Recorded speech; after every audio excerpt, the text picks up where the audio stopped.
Yan guys, naglaga tayo ng spare ribs. So, magprito naman tayo ng carrots at saka patatas. Yan, prituhin na natin yung ating carrots at patatas.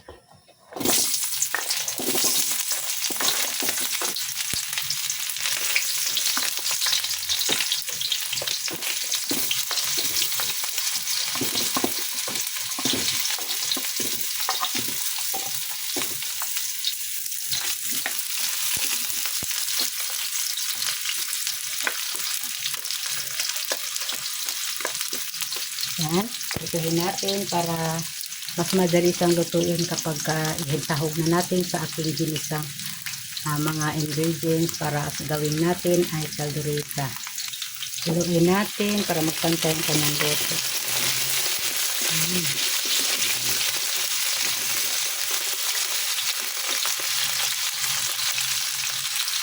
Luto na at atin lang haunin.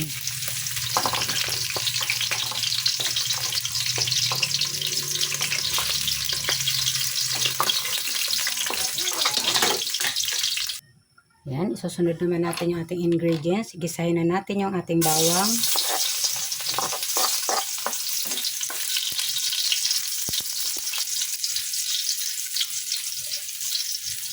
Sibuyas.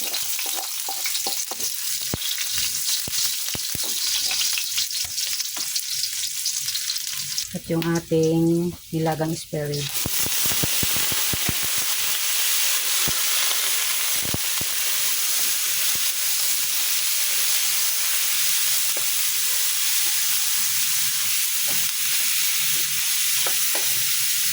Pagkain natin yung kanyang sabaw, yung kanyang pinagpakuluan.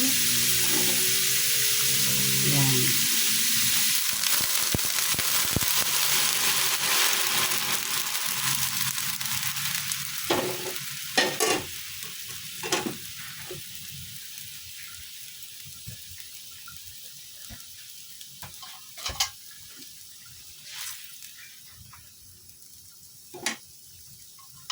Takpan. Palambutin muna natin siya, di pa siya malambot yung ating karne. Spare ribs. Maglalagay tayo ng paminta.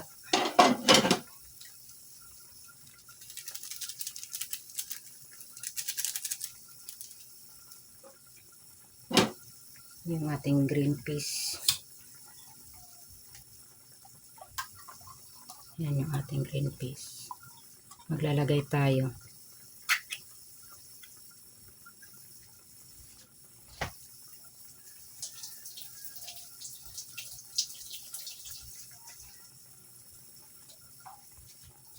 Inalis ko yung kanyang sabaw.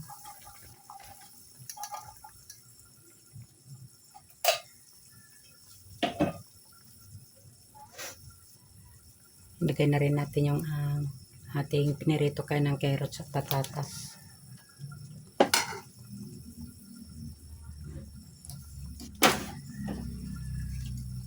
Tomato paste.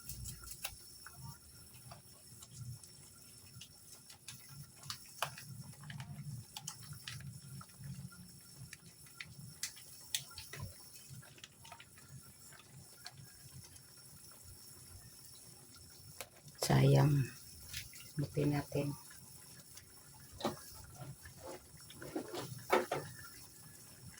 Sino?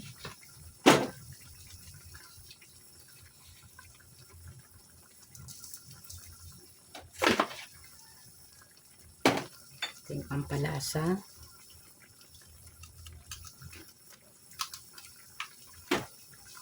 Patis.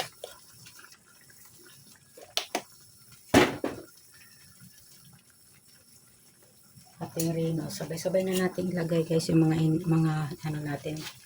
Sasahog natin sa ating caldereta. Reverse blade.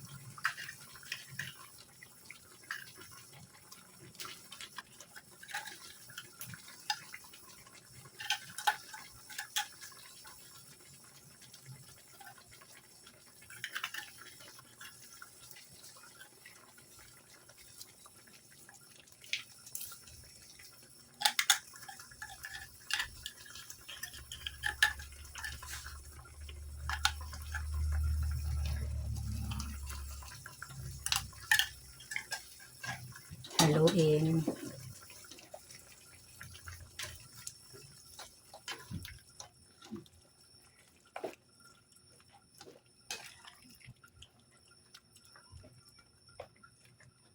Mag-add pa tayo ng sabaw. Kaunti lang ang sabaw natin.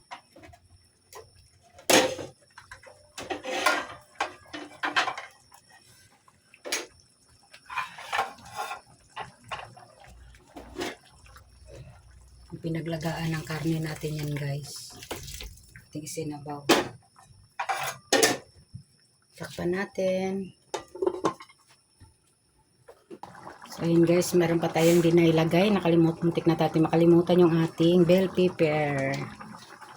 Tapos, hindi makompleto yung ating kalderita pag walang chili. Kailangan natin lagyan ng chili. Nadurog ko na yung ating chili. Nalabuyo. Ayan.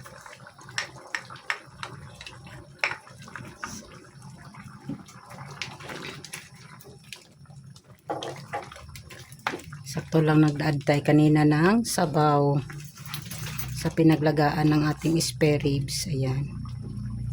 Ay, malambot na siya. Okay, malambot na. So, ayan. Okay na. Luto na siya. Yung ating kalderita. Pati yung ating gulay, luto na rin yan kasi pinirito natin yan kanina. So, ayan lang. Luto na ang ating kalderita. Yummy, yummy.